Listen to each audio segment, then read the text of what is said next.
Scared can be very dangerous. She will always be dangerous. I think he scared Gilead as well.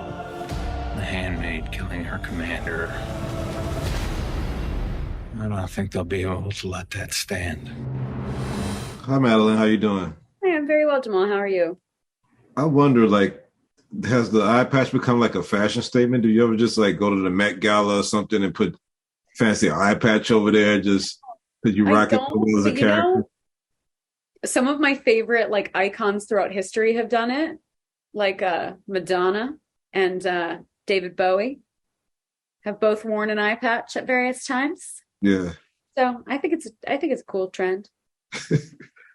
How do you feel being with this show since season 1 and seeing where we as a world community have I don't know if you say evolved or devolved into authoritarianism and what is semi-fascism, whatever they want to call it. It seems like societies have kind of moved in the way of where The Handmaid's Tale could be more of a possibility than just total fiction.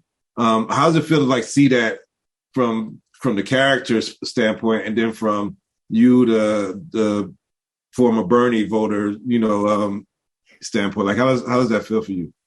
There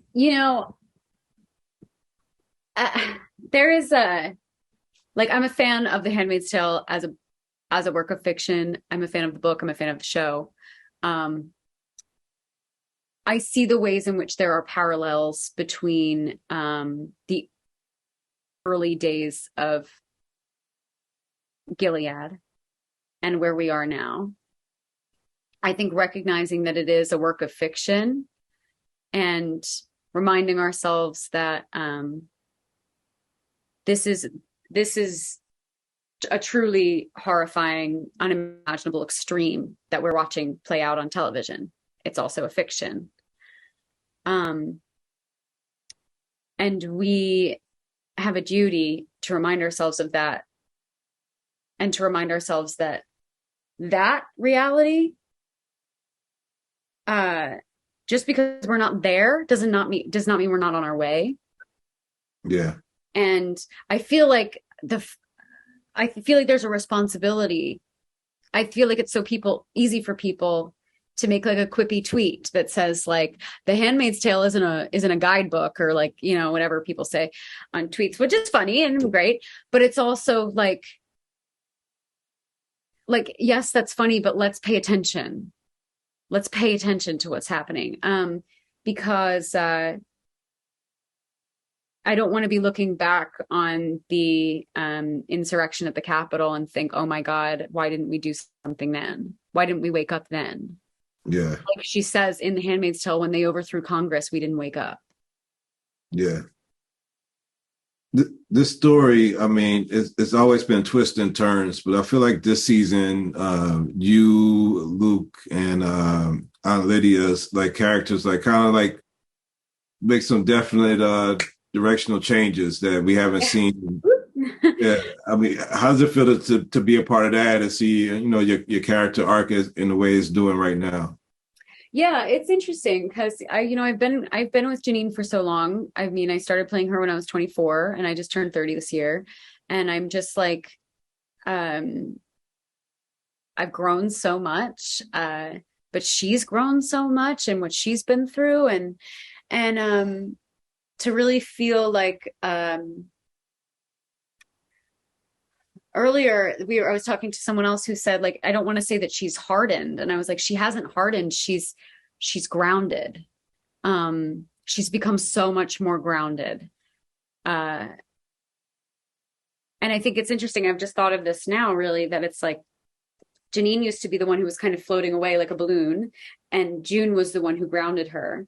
And then now that June is gone, Janine has taken over that grounded sense, and she is taking on some energy of June, especially when she's interacting with these handmaids and Esther. Yeah. So you said you loved the book by Miss Atwood. What, last question, what are some of your other favorite stories, novels that you read growing up that may or may not be turned into something one day? Oh my God. I love that question. I actually have an app on my right here. Because it's my like I love to read. And right now I've been really obsessed with Carmen Maria Machado. She has a book of short stories that is actually at Imagine for development. Growing up, I mean, I don't know, I didn't read growing up. Everything I read now is like, one of my favorite books by Melissa Broder called The Pisces is being turned into a movie starring Claire Foy. But I'm always looking for stuff like that. Like I want to, that's what I want to do really, is like take a book and develop. Yeah. I like women writers. I do. I really do. Well, there's no shame in that. I mean, Yeah. I like women writers too. Yeah. Well, I love this season. Can't wait till the audience gets to see it and dive into it and start talking about it online. Can't wait to see whatever you got coming up next and whatever you're going to develop in the future. I'll definitely be like a fan, like, oh, she did it. There she go. You heard it. Thank you. Thank you so much, Jamal. Have a nice day.